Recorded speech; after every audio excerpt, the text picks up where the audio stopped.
요즘 우리 사회는 그 어느 때보다 빠르게 변하고 있습니다. 한 개인의 논란이 하루 만에 전국적인 이슈로 퍼지고 정책 하나가 사회 전체의 구조적 문제와 연결되며 논쟁이 촉발되는 현상도 흔해졌는데요. 이처럼 이슈가 커지는 속도는 점점 빨라지고 그 이슈를 해석하는 방식도 사람마다 크게 달라지면서 우리는 늘 혼란 속에서 무엇이 진짜 문제인가를 찾으려 애쓰고 있습니다. 그 와중에 민주당이 추진한 5가지 법안, 방송사법, 민생지원금 특별조치법, 중대재해처벌법, 노란봉투법, 상법 개정이 정치적 논쟁을 넘어서 사회적 숙제로 떠오르고 있습니다. 어떤 이들은 환영했고 어떤 이들은 우려했죠. 법은 기본적으로 더 나은 사회를 만들기 위해 존재하지만 그 법이 실제로 어떤 효과를 내는지는 시간이 지나야 알 수 있습니다. 그래서 오늘은 조금 더 근본적인 이야기를 해보려고 합니다. 이 5개 법안은 왜 등장했는지, 법이 현실에서 어떻게 적용되고 있는지, 그리고 국민은 이 법을 어떻게 활용할 수 있을지도 정치적 공방에서 벗어난 훨씬 더 현실적인 모습을 봐야 할 필요성이 있습니다. 그래서 민주당이 만든 법안들 어떻게 적용되는지 궁금하지 않으신가요? 지금부터 파헤쳐 보겠습니다. 정책은 어느 날 갑자기 등장하지 않습니다. 그 시기가 갖는 사회적 문제, 경제적 상황, 국민적 요구가 쌓이면서 제도라는 형태로 구조화되는 것이죠. 그래서 5개 법안도 각기 다른 현실 문제에서 출발했습니다. 우선 방송사법은 공영방송의 독립성을 강화해야 한다는 목소리에서 출발했는데요. 정권이 바뀔 때마다 방송국 수장과 주요 간부가 교체되면서 언론이 정치적 영향을 지나치게 받는 것 아니냐는 우려가 컸습니다. 그래서 정치적 영향력을 줄이고 방송이 공적 책임을 지키도록 구조를 재정비하자는 취지가 담겨 있었죠. 민생지원금 특별조치법은 코로나 이후 경제 위축 상황에서 국민들의 실질적 생활 부담을 줄이기 위한 방안으로 논의됐습니다. 소비 침체를 완화하고 지역경제를 활성화해 경제 흐름을 다시 움직이려는 목적이 있었는데 경제 상황이 급격히 악화되던 시기였던 만큼 단기적 회복 효과를 기대하는 목소리가 많았습니다. 중대재해처벌법은 산업 현장에서 반복되던 사고들이 사회적 분노를 불러온 배경 속에서 등장했습니다. 안전사고가 기업의 책임 구조 안에서 제대로 관리되지 않는다는 비판이 많았고 보다 강력한 처벌 규정이 필요하다는 공감대가 형성된 상태였죠. 노란봉투법은 하청으로 갈수록 취약해지는 노동자의 협상권을 보완하고 원청과 하청 사이의 책임 공백을 줄이기 위해 제안되었습니다. 산업 구조 자체가 복잡해지면서 노동권이 보호받지 못하는 사례가 많아졌기 때문입니다. 상법 개정은 기업 경영 투명성을 높이고 소액주주 권리를 강화하자는 취지에서 논의됐습니다.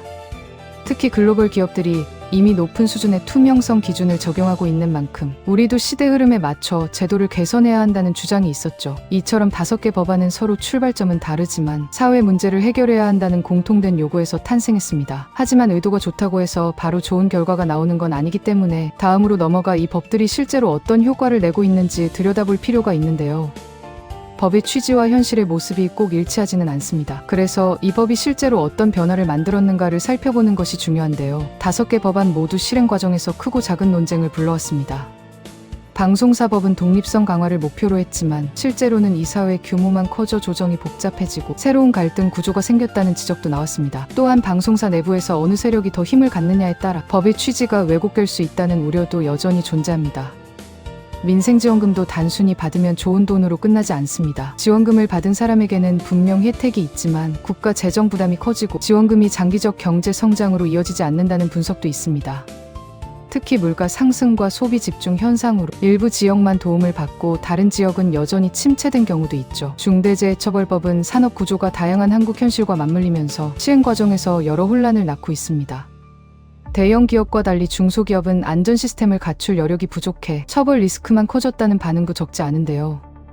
법이 예방을 목표로 한다면 현장별 차이를 반영한 보완책 마련이 필요하다는 의견이 많습니다.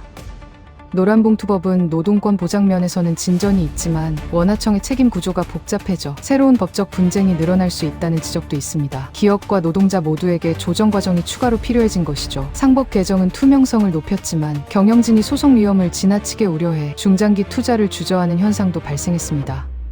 기업의 의사결정이 위축되면 경제 전반의 성장 동력에 영향을 줄 수 있죠. 이처럼 5개 법은 취지와 실제 효과 사이에서 여전히 조율이 필요한 상태입니다. 그래서 다음으로 국민이 이 법들을 어떻게 활용해야 의미가 커질지 살펴보려고 하는데요. 법은 결국 국민에게 쓰이기 위해 존재합니다. 그렇다면 이 5개 법안을 국민이 어떻게 활용할 수 있을까요? 이 부분이 저는 가장 중요하다고 생각했는데요. 방송사법을 활용하는 가장 좋은 방식은 시민 스스로가 정보의 질을 판단하는 능력을 높이는 것입니다. 다양한 매체를 비교하고 편향을 감지하고 정보의 출처를 확인하는 과정에서 진짜 독립적 언론 환경이 만들어지기 때문입니다. 민생지원금 역시 단순 소비보다 가계 구조 개선에 활용하면 훨씬 실질적인 효과를 얻을 수 있습니다. 예를 들어 필수 지출을 정리하고 부채 상환의 일부를 사용하며 지역 소상공인 매장을 이용해 경제 순환을 돕는 방식 등이 있죠. 중대재해처벌법은 안전 문화를 만드는 데 기여할 수 있습니다. 국민이 위험 요소를 발견하면 적극 신고하고 기본 안전수칙을 지키는 것만으로도 법의 효과는 훨씬 더 커집니다. 시민의 참여는 언제나 안전을 강화하는 중요한 축입니다. 노란봉투법은 노동자에게 협상력을 높여주는 만큼 자신의 권리와 의무를 정확히 이해하는 것이 중요합니다. 근로계약서, 근무환경, 노동 관련 규정을 숙지하고 필요한 상담을 받는 과정에서 법을 제대로 활용할 수 있게 되죠.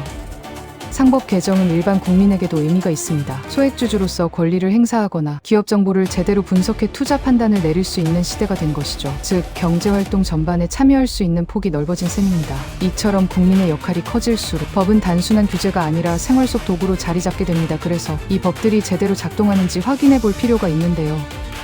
아무리 좋은 법도 실생활에 어떻게 적용되느냐에 따라 결과가 완전히 달라집니다. 그래서 에러율을 줄이는 조치가 꼭 필요한데요. 방송사법이 효과를 내려면 방송 내부의 투명성을 확보하는 것이 핵심입니다. 회의록 공개, 인사 과정의 명확화, 시민 감시 구조 등을 강화하면 독립성 강화라는 목표에 더 가까워질 수 있죠. 민생지원금은 대상 선정의 정밀도가 중요합니다. 지역별 경제 상황, 계층별 소비 여력 등을 조사해 보다 맞춤형 지원이 이루어진다면 재정 부담은 줄고 실효성은 커질 것입니다. 중대재해처벌법은 산업별 특성에 맞게 기준을 세분화할 필요가 있습니다. 대기업과 중소기업을 동일한 기준으로 묶으면 현장에서 혼란이 발생할 수 있죠. 예방 중심의 가이드라인이 잘 정비되면 사고 자체를 줄이는 방향이 더 현실적일 수 있습니다. 노란봉투법의 경우 원청, 하청의 책임 범위를 명확히 해야 분쟁을 줄이고 협상 구조를 안정화할 수 있습니다. 노동자와 기업 모두에게 불확실성을 줄이는 조정 시스템도 필요합니다. 상법 개정은 기업이 정보를 투명하게 공개하고 투자자가 이를 이해하기 쉬운 환경을 만드는 것이 중요합니다. 이렇게 되면 소송 위험은 줄고 경영 판단도 보다 안정적으로 이루어질 수 있습니다. 결국 법의 가치는 만들어진 이후에 어떻게 관리되느냐에 달려 있습니다. 이 조정 과정이 충실히 이루어질 때 법은 비로소 국민의 삶을 지탱하는 질서로 자리 잡게 됩니다. 오늘 이야기의 핵심은 결국 한 가지 결론에 이르게 됩니다. 법은 종이에 적힌 문장이 아니라 현실 속에서 살아 움직이는 제도라는 사실입니다. 의도가 좋다고 해서 결과까지 좋은 것은 아니고 비판이 많다고 해서 무조건 잘못된 법이라는 뜻도 아닙니다. 중요한 것은 그 법이 실제로 어떤 방식으로 작동하고 있는지, 그리고 국민이 그 법을 어떤 태도로 받아들이느냐입니다. 우리는 종종 법을 정치의 산물이라고 생각하지만 실제로는 국민의 관찰, 참여, 사용 방식에 따라 법의 성격이 바뀌기도 합니다. 시민이 정보를 현명하게 소비하면 언론 법안의 가치는 높아지고, 재정을 계획적으로 관리하면 지원 정책의 효과는 커지며, 안전 규칙을 지키고 관심을 갖는다면 산업재해 예방 법안의 효과도 훨씬 강화될 수 있습니다. 그래서 저는 이렇게 생각합니다. 진짜 변화는 법이 아니라 사용자인 우리가 만들어낸다고요. 법은 구조를 제공하고 그 구조를 어떻게 채우느냐는 우리의 선택에 달려 있습니다. 앞으로도 제도와 현실 사이의 간극을 어떻게 줄일 수 있을지 함께 고민하는 시간이 계속되면 좋겠습니다. 지금까지 시청해주셔서 감사합니다.